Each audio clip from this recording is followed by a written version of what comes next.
Praise the Lord. I greet you all in the name of our Lord and Savior Jesus Christ. I feel so happy to stand here, and I thank God for giving me this opportunity and enabling me to stand and preach the word of God. And also thank Pastor David Mende and Pastor Richard for giving me this opportunity to share this word of God. Before we get into the sermon, let's look to the Lord in prayer. Our dear Heavenly Father, thank you, Lord. Thank you so much for giving this time, O Lord. Lord, we are so grateful for your love, your mercy, your kindness, and your goodness, O Lord. O Lord, this morning we submit this time into your hands, O Lord. You speak to us and transform us, O Lord. We submit this session into your mighty hands. You take complete control. In Jesus' name we ask and pray. Amen. Friends, everybody might have familiar with the story of rabbit and tortoise. In this story, rabbit supposed to win the race, but tortoise won the race. This story teaches us many lessons, that it's not about how we start the race, but it's all about how we finish the race. Yes, even our Christian life is like a race. It's not about 100 meters race or 200 meters race or 800 meters race. It's more than that. It's like a marathon race. So, we may be started this race well, the race of life or this Christian race. But we have to ask ourselves that, where are we now? Are we progressing, or are we moonwalking, or are we backsliding? If we are not moving forward, then you have to put this question for ourselves. Because, as I told earlier, this race is not like instant, or this is not about 100 meters or 800 meters race. It's marathon race, and no one knows how many days it will take or how long it will be. It can be cut short, and sometimes it will last long time. But being prepared to keep going and moving forward, whatever happens. Yes, if we see in Bible, Paul uses many metaphors to help us to understand what Christian life is about, or what is Christian life. And Paul draws analogies about athletic games, particularly running and boxing. Yes, we will see one of that. Let's turn our Bibles to Hebrews chapter 12, verse 1 and 2. Let me read it for you. Therefore, since we are surrounded by such a great cloud of witnesses, let us throw off everything that hinders us and the sin that so easily entangles, and let us run with perseverance the race marked out for us, fixing our eyes on Jesus, the pioneer and perfecter of faith. For the joy set before him, he endured the cross, scorning its shame, and sat down at the right hand of the throne of God. To understand this passage well, we have to look early Christian church, Hebrew church, or Hebrew Christians, to whom this letter was addressed. One of the scholar, Philip, puts it best that one of the chief problem with Hebrew Christians is that they have set on the race, but after a good start, they are loosening the will to carry on, and their efforts is decreasing, and the sin is holding them back, and they need to recover their intensity of purpose to regain their confidence and their competitive spirit.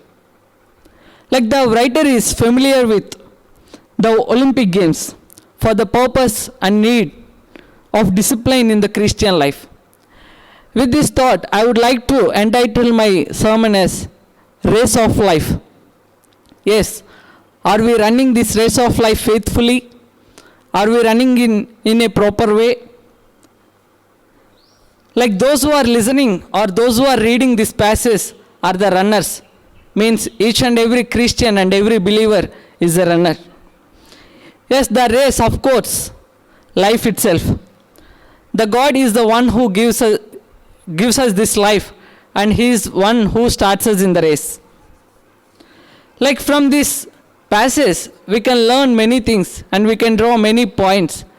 But in order to run this race of life faithfully, I would like to share three main points with you all this morning. First thing, to run this race well, it involves inspiration. I repeat, to run this race well, it involves inspiration. Like if we read first verse, first part, it is written like this. Since we are surrounded by such a great cloud of witnesses, here the word cloud is refers to or used metaphorically, which means immense size of group. Like Greek it is called nephos. Like whom does writer refers to about this cloud means or this group? Like Paul is giving numerous examples of faith heroes or men and women, like those who ran the race well with endurance in chapter 11. Like whenever you get free time, you just go through that chapter and read those chapters, and you will get inspired by reading and by going through their life. Like the throng of witness is the men and women of chapter 11, like who received testimony from God. Here the writer urges us to look and read chapter 11 for encouragement and inspiration for us to run this race faithfully. Yes, here Paul created this imagery of Old Testament saints, like those who have finished this race. And later many people are also part of this race. And day by day, this great cloud of witnesses is increasing because many are taking place in this great cloud of witness. Not only Old Testament saints, but later on many people came and many people joined this great cloud of witness. Yes, my dear friends, we have to look at them and we have to consider their ways and their outcomes in order to run the race well. Yes, there are sometimes we will feel discouraged and we will feel that we can't run this race anymore. We can't move forward. Yes, each and every one of us may be facing these kind of situations in our life. Yes, there are some difficult times. It may be health issues or it may be family problems, whatever it may be. So we will feel discouraged and we will feel that we can't run anymore. Yes, even in my life, I felt the same thing like few years back. After completing my bachelor studies, I thought of pursuing my higher studies. I thought of continuing my studies in secular field. Then I applied and I got an admission and I am preparing myself and I am planning to go there. Then before that I met with an accident that changed my life. I don't know what's happening with me. I felt so sad and I was in depression for almost for 1 week. I couldn't eat, I couldn't sleep because I was in hospital and I want to go there and I want to study, but I don't know what's happening with me. Then I prayed and even my parents and my church believers, everybody prayed for me and they encouraged me. And with the call of God, then I joined SABC. Even after joining in SABC also, it was quite difficult and it was quite challenging because I was, after joining in SABC also, I was affected with Bell's palsy. Then soon after my first semester, I came back and I continued my second semester through GSOL. Even in that point of time, I felt so sad and again my life was in dilemma. And I thought that because doctors told that you should not study. Then I felt that there is no point of living. Because already before that I wanted to continue my higher studies, but I couldn't do that. I was staying with my family for 1 year, wasted, and then I joined SABC. Even after joining in SABC also again, I was facing many problems and many health issues. Then I don't know what's happening. Like I have a good habit, like which my parents and which my dad and mom used to tell. Like they trained me to read good biographies and to meditate Word of God. That helped me to run this race well. Yes, my dear friends, I felt to quit, I felt to give up, but my parents and like my friends, they encouraged me, and even I tried myself to meditate word of God and to read good missionary biographies. Those things helped me thus far. Yes, my dear friends, here Paul is referring this chapter 11, great cloud of witness. Why means like we have to look at them and we have to imitate them and we have to follow them and we have to recognize and we have to consider their outcomes, like how they lived their lives while on this earth. Yes, we have to look at them for encouragement and for inspiration. Yes, yes, my dear friends. So even this time, I encourage you all to read good missionary biographies. Not only biographies, main thing, we have to meditate word of God and just pray whenever you get time. That will help you to run this race faithfully. And it will help you to finish this race in a proper manner. With this thought, I will move to second point. First thing, it involves inspiration. Second thing, which I am going to share is, it involves freedom. Now again, let's look to the Bible, like first verse itself. Let us throw off everything that hinders and the sin that so easily entangles. See, it is minimum common sense that, like those who are participating in a running race, we should not carry any weight with us. Like we should not carry any belongings with us. Because still I remember in my school days that my teacher used to tell on sports day that, like, remove your shoes and keep all your belongings in classroom itself. Don't take anything to the ground. Because if we are carrying anything, like it may be pencil or pen or eraser in our pocket, while we are running, while we are participating on the running race, while we are running on the track, we will easily get distracted because we have to think that whether my pencil is there in pocket or not. We have to hold our pocket, then we have to run. Then it will distract us and we couldn't run the race and we couldn't finish it well. Yes, so that we should not carry any weight along with us. So because Christ is the best example for us to look at him and to follow him. Because he himself is on the race while he was on the earth. Because he lay aside every weight, every sin, mainly every tie of family, every tie of relations, every tie of friends aside. He set the perfect example for us to follow him. Even in Christian life, there are many things that are not sinful, but remember this, but if we give place and priority to them, automatically it will slow us down in the race. You may be heard in many of youth meetings that don't use mobile, don't use mobile. Youngsters, please don't use mobile. They used to tell like this. But one thing I want to tell that using mobile is not a sin. Using mobile is not a mistake. But if it is taking place of your meditating and if it's taking place of prayer, then obviously it becomes a sin. We don't think that, we don't know that is sin, but obviously it will slow us down in the race. So we have to be careful.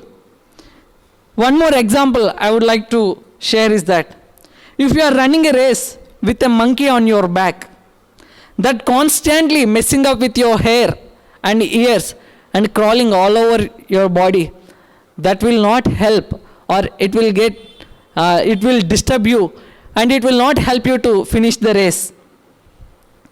That will not help you.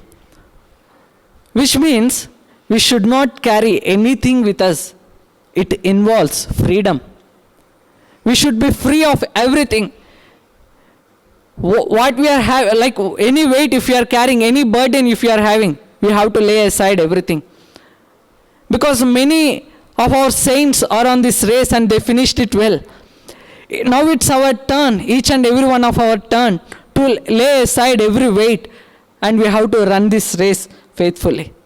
Main thing, lay aside sin and look to Jesus. Yes, my dear friends, first thing, it involves inspiration. For that we have to look at saints and we have to look at our elders and our parents and our pastors and we have to look at them, and we have to follow them, and we have to learn many things from them. That will help us to run this race without losing or without giving up. And next thing, it involves freedom, which means we have to lay aside every weight, every sin which slows us down in the race.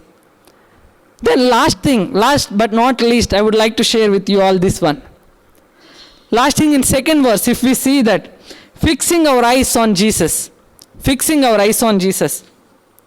See, athletes competing in a race must keep their eyes fixed on the goals towards which they are running. Yes, every athlete, every runner is challenged not to look back or not to look behind them. They have to look straight, and they have to focus, and they have to fix their eyes on the end line, and they have to fix their eyes. Even in ancient Greek stadium, the runners used to look at the stone statue of Greek god Zeus, and they used to run the race. For us to run this race, in Christian race, or this race of life, we have to look at living Christ. We are not looking at stone, or we are not looking at something which doesn't respond. We are not looking at statue, but rather we are looking at living Christ, our Lord Jesus Christ. Yes, my dear friends, you have to look at Jesus. Fix your attention on Jesus, because He will help us. He will strengthen us. Whenever we feel low, and whenever we feel that we can't run this race anymore, He will be with us, and He will strengthen us, and He will help us to run this race faithfully. Fixing our eyes on Jesus doesn't mean that, like putting a photo of Jesus on our wallets, or rather carrying any hanging Jesus picture on our rooms of wall. And it's not about also seeing picture in a museum.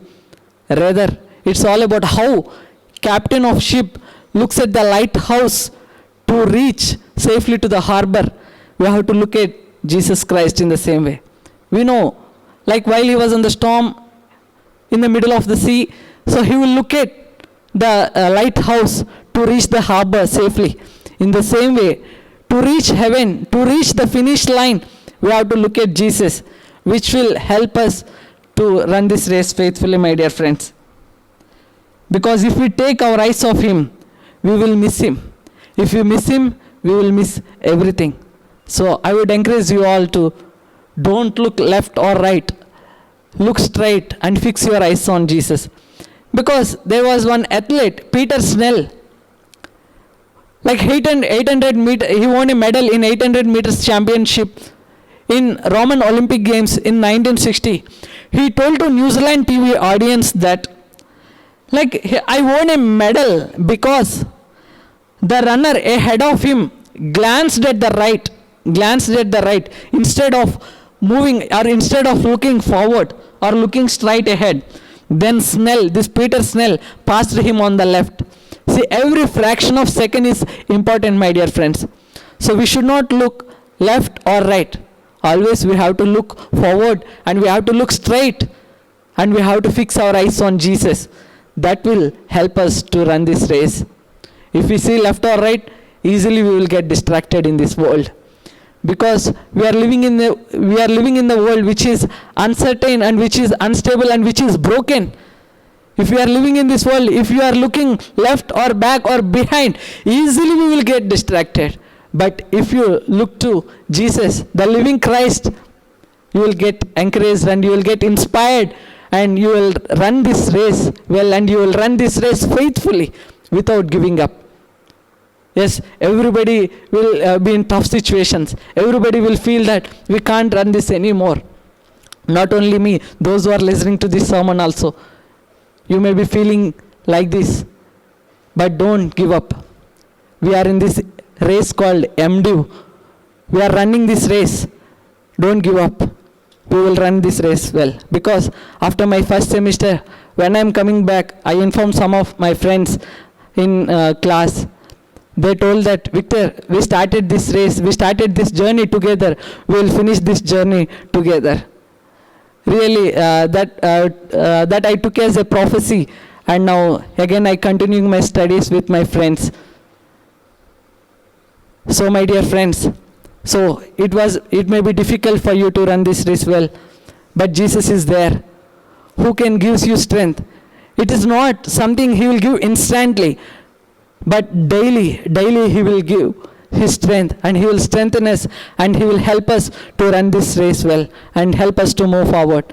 As we are in this race, we need inspiration. For that, we have to look at those saints, like which Paul is referring to, the great cloud of witnesses. We have to look at them for encouragement and for inspiration. And next thing, we have to lay aside everything, because to run this race faithfully, it involves freedom. So keep aside, lay aside every sin, every weight which slows us down in this race. Again, finally, we have to fix our eyes on Jesus, or we have to look to Jesus, like he will help us to run this race faithfully. Let's pray. Our dear Heavenly Father, thank you, Lord. Thank you for speaking to each and every one of us, Lord. Yes, Lord, we are in this race. Lord, maybe some of our friends may be feeling difficult to run this race. Like those who are watching this sermon, like they may be feeling discouraged, or they may be feeling that we can't run this race anymore, we can't move forward. Oh Lord, you please speak to them, oh Lord, now. Please touch them right now, oh Father. Oh Lord, help us to run this race faithfully, oh Lord. Help us to finish this race, oh well, oh Master. Oh Lord, you are the Lord who strengthens us, oh Master. You are the Lord who helps us to run this race faithfully, oh Lord. Oh Lord, we submit each and every one of our lives into your mighty hands. You take complete control and help us to finish this race well. In Jesus' most precious name, we ask and pray. Amen. Amen. Thank you. Thank you. Thank you so much.